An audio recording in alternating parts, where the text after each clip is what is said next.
George Whitefield, o pregador ao ar livre, 1714-1770. Mais de 100 mil homens e mulheres rodeavam o pregador, há mais de 200 anos, em Cambuslang, Escócia. As palavras do sermão, vivificadas pelo Espírito Santo, ouviam-se distintamente em todas as partes que formavam esse mar humano. É-nos difícil fazer uma ideia do vulto da multidão de 10 mil penitentes que responderam ao apelo para se entregarem ao Salvador. Esses acontecimentos servem-nos como um dos poucos exemplos do cumprimento das palavras de Jesus. Na verdade vos digo que aquele que crê em mim também fará as obras que eu faço, e as fará maiores do que estas, porque vou para meu Pai. João, capítulo 14, versículo 12, grifo do autor. Havia como um fogo ardente encerrado nos ossos deste pregador, George Whitefield. Ardia nele um zelo santo de ver todas as pessoas libertas da escravidão do pecado. Durante um período ininterrupto de 28 dias, realizou a incrível façanha de pregar a 10 mil pessoas. Sua voz podia ser ouvida perfeitamente a mais de 1 quilômetro de distância, apesar de ter físico fraco e de sofrer dos pulmões. Não havia prédio no qual coubessem em seus auditórios, e, nos países onde pregou, armava seu púlpito nos campos, fora das cidades. Whitefield merece o título de Príncipe dos Pregadores ao ar livre, porque pregava em média 10 vezes por semana, e isso fez durante um período de 34 anos, em grande parte sob o teto construído por Deus, os céus. A vida de George Whitefield foi um milagre. Nasceu em uma taberna de bebidas alcoólicas. Antes de completar 3 anos, seu pai faleceu. Sua mãe casou-se novamente, e a George foi permitido continuar os estudos na escola. Na pensão mantida por sua mãe, fazia a limpeza dos quartos, lavava roupa e vendia bebidas no bar. Por estranho que pareça, já que ainda não era salvo, interessava-se grandemente pelo exame das Escrituras. Lia a Bíblia até alta noite e preparava sermões. Na escola, era conhecido como orador. Sua eloquência era natural e espontânea, um dom extraordinário de Deus. Talento este que possuía sem ele mesmo saber. Custeou os próprios estudos em Pembroke College, Oxford, servindo como garçom em um hotel. Depois de estar algum tempo em Oxford, juntou-se ao grupo de estudantes a que pertenciam João e Carlos Wesley. Passou muito tempo, como os demais do grupo, jejuando e esforçando-se para mortificar a carne a fim de alcançar a salvação. Ele ainda não compreendia que a verdadeira religião é a união da alma com Deus e a formação de Cristo em nós. Acerca da sua salvação, escreveu algum tempo antes de morrer. Todas as vezes que vou a Oxford, sinto-me impelido a ir primeiro a este lugar onde Jesus se revelou a mim, pela primeira vez, e me deu o novo nascimento. Com a saúde abalada, talvez pelo excesso de estudo, George voltou a casa para recuperá-la. Resolvido a não cair no indiferentismo, inaugurou uma classe bíblica para jovens que, como ele, desejavam orar e crescer na graça de Deus. Visitavam diariamente os doentes e os pobres, e frequentemente os prisioneiros nas cadeias, para orar com eles e prestar-lhes qualquer serviço manual que pudessem. George tinha no coração um plano que consistia em preparar 100 sermões e apresentar-se para ser separado para o ministério. Porém, quando havia preparado apenas um sermão, seu zelo era tanto que a igreja insistia em ordená-lo com apenas 21 anos, embora fosse regra não aceitar ninguém para tal cargo com menos de 23 anos. O dia que precedeu sua separação para o ministério, George passou em jejum e oração. Acerca desse fato, ele escreveu: À tarde, retirei-me para um alto, perto da cidade, onde orei com instância durante 2 horas, pedindo em meu favor e também por aqueles que estavam para ser separados comigo. No domingo, levantei-me de madrugada e orei sobre o assunto da epístola de Paulo a Timóteo, especialmente sobre o seguinte preceito: Ninguém despreze a tua mocidade. Quando o ancião me impôs as suas mãos, se meu vil coração não me engana, ofereci todo o meu espírito, alma e corpo para o serviço no santuário de Deus. posso testificar perante os céus e a terra que dei-me a mim mesmo, quando o ancião me impôs as mãos, para ser um mártir por aquele que foi pregado na cruz em meu lugar. Os lábios de Whitefield foram tocados pelo fogo divino do Espírito Santo durante sua separação para o ministério. No domingo seguinte, naquela época de gelo espiritual, pregou pela primeira vez. Alguns se queixaram de que 15 dos ouvintes enlouqueceram ao ouvirem o sermão. O ancião da igreja, porém, compreendendo o que se passava, respondeu que seria muito bom se os 15 não se esquecessem da sua loucura antes de chegar o outro domingo. Whitefield nunca se esqueceu nem deixou de aplicar a si as seguintes palavras do Dr. Delany: desejo, todas as vezes que subir ao púlpito, considerar essa oportunidade como a última que me é dada de pregar e a última dada ao povo de ouvir. Alguém assim escreveu sobre uma de suas pregações. Quase nunca pregava sem chorar, e sei que as suas lágrimas eram sinceras. Ouvi-o dizer: vós me censurais porque choro, mas como posso conter-me quando não chorais por vós mesmos, apesar das vossas almas mortais estarem à beira da destruição? Não sabeis se estáis ouvindo o último sermão ou não, ou se jamais tereis outra oportunidade de chegar a Cristo. Chorava às vezes até parecer que estava morto e custava a recuperar as forças. Disse que os corações da maioria dos ouvintes eram derretidos pelo calor intenso de seu espírito, como prata na fornalha do refinador. Quando estudante no colégio de Oxford, seu coração ardia de zelo. Pequenos grupos de alunos se reuniam no seu quarto diariamente, movidos tais quais os discípulos logo depois do derramamento do Espírito Santo no Pentecostes. O Espírito continuou a operar poderosamente nele e por ele durante o resto da sua vida, porque nunca abandonou o costume de buscar a presença de Deus. Separava o dia em 3 partes: 8 horas sozinho com Deus e em estudos, 8 horas para dormir e fazer as refeições, 8 horas para o trabalho entre o povo. De joelhos, lia e orava sobre a leitura das Escrituras, recebendo luz, vida e poder. Numa de suas visitas aos Estados Unidos, passou a maior parte da viagem a bordo, sozinho em oração. Alguém escreveu sobre ele: seu coração encheu-se tanto dos céus que anelava por um lugar onde pudesse agradecer a Deus, e sozinho, durante horas, chorava comovido pelo amor consumidor do seu Senhor. Suas experiências no ministério confirmavam a sua fé na doutrina do Espírito Santo como Consolador ainda vivo, o poder de Deus operando atualmente entre nós. A pregação de George Whitefield era feita de forma tão vívida que parecia quase sobrenatural. Conta-se que, certa vez, pregando a alguns marinheiros, descreveu um navio perdido num furacão.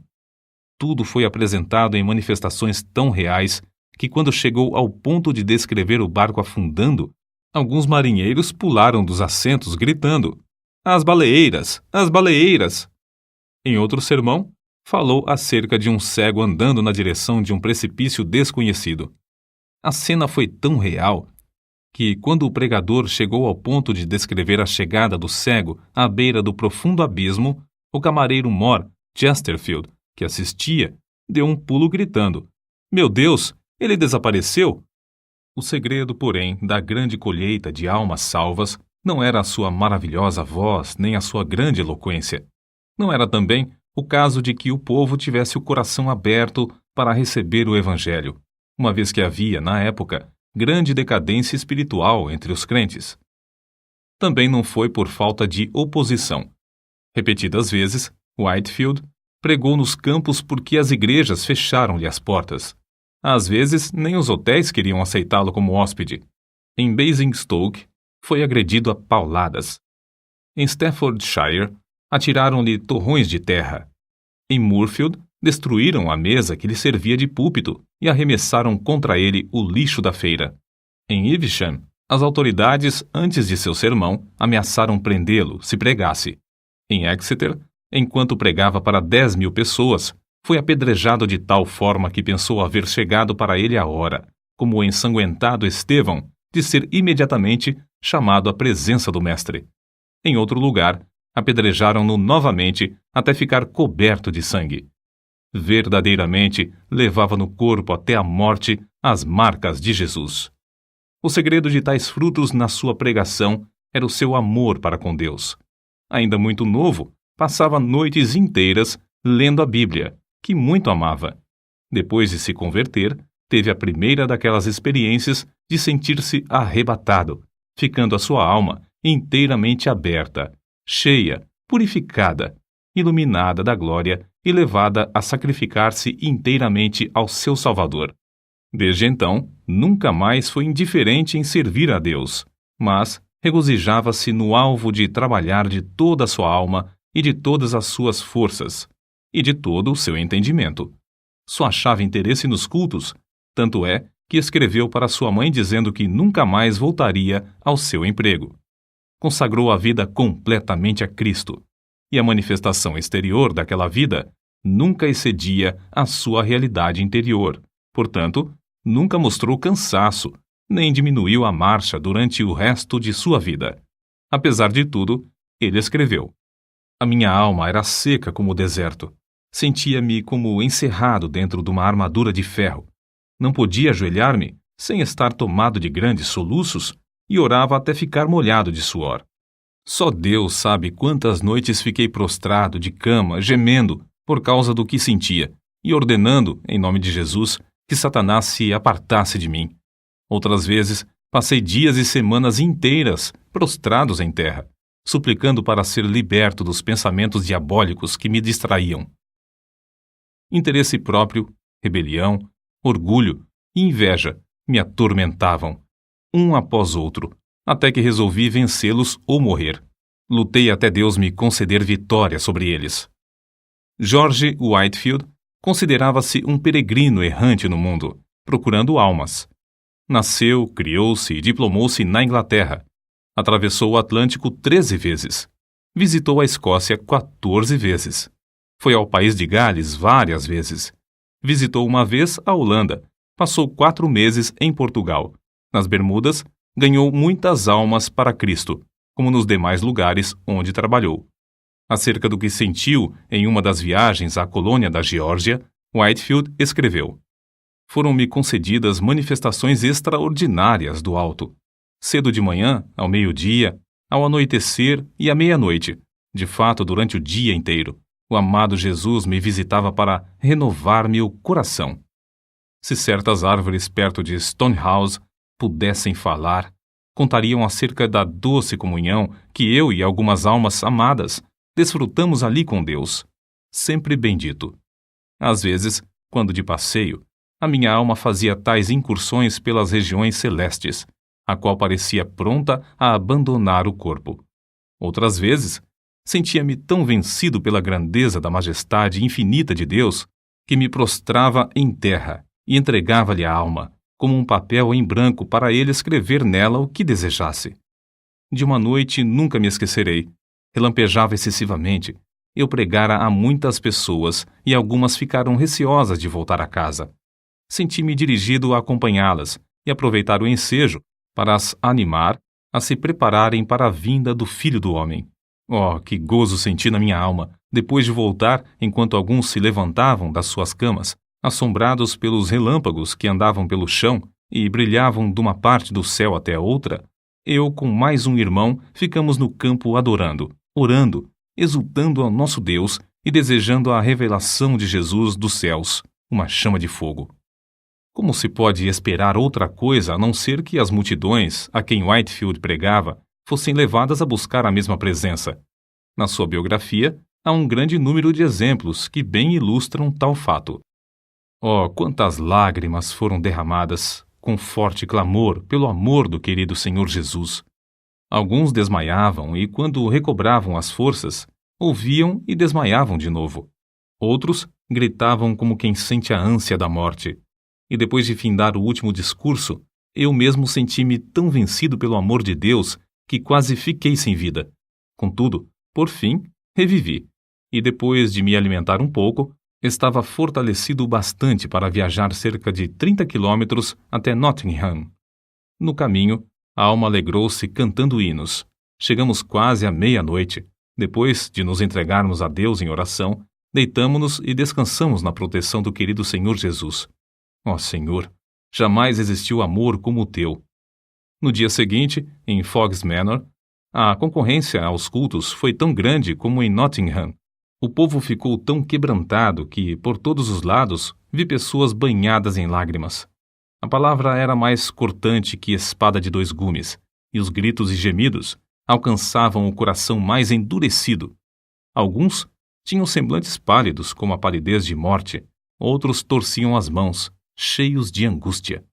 Ainda outros foram prostrados ao chão, ao passo que outros caíam e eram aparados nos braços de amigos. A maior parte do povo levantava os olhos para os céus, clamando e pedindo a misericórdia de Deus. Eu, enquanto os contemplava, só podia pensar em uma coisa: o grande dia.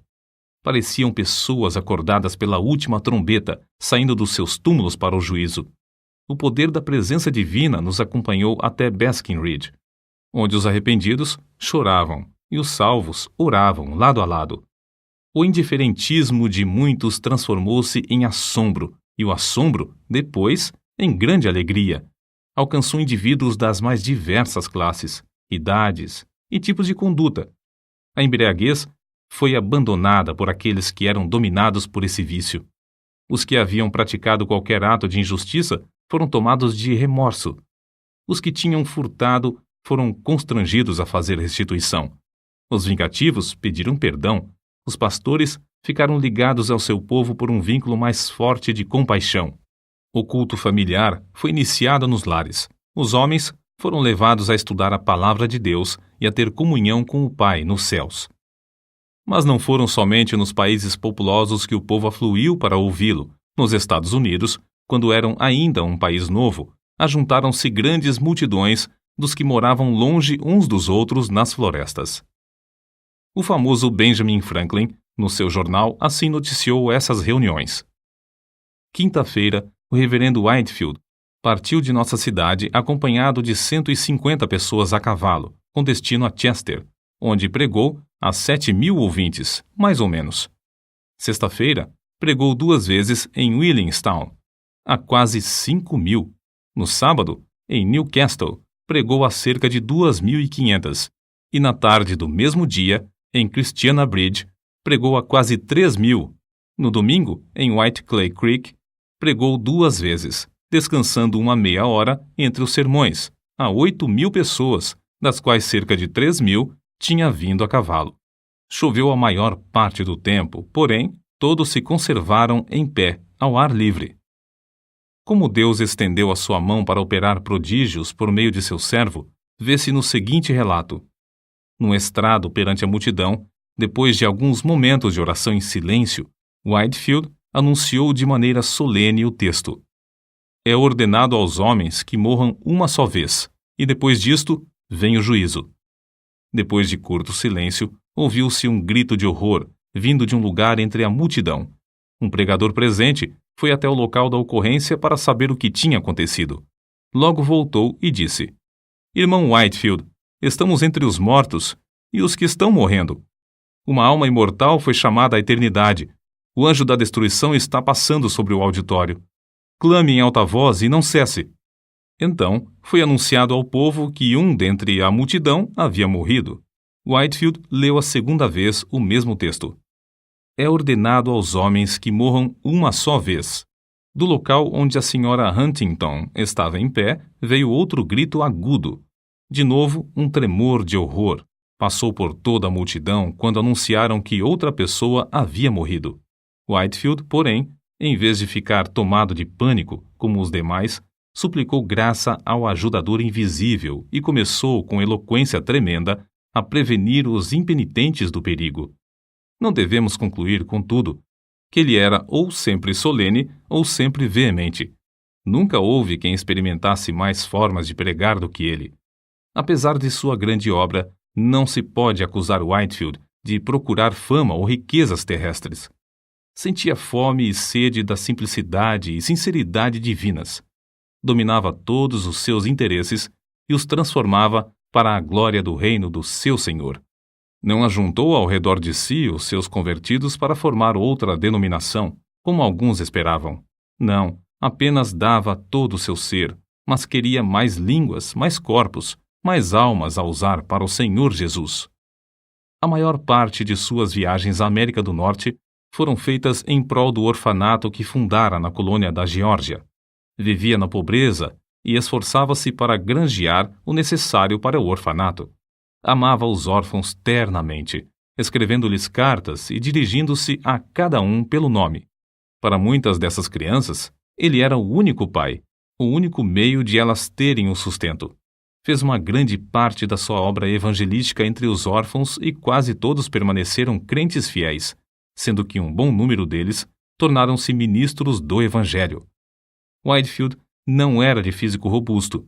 Desde a mocidade, sofria quase constantemente, anelando, muitas vezes, partir e estar com Cristo. A maior parte dos pregadores acha impossível ministrar quando estão enfermos como ele. Assim foi que, aos 65 anos de idade, durante sua 7ª viagem à América do Norte, findou a sua carreira na Terra, uma vida escondida com Cristo em Deus e derramada num sacrifício de amor pelos homens. No dia anterior ao seu falecimento, teve de esforçar-se para ficar em pé.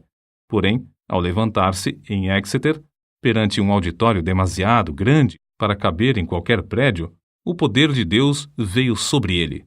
Whitefield pregou como de costume durante 2 horas. Um dos que lhe assistiram disse que seu rosto brilhava como o sol. O fogo aceso no seu coração, no dia da oração e do jejum, quando da sua separação para o ministério, ardeu até dentro dos seus ossos e nunca se apagou. Jeremias, capítulo 20, versículo 9.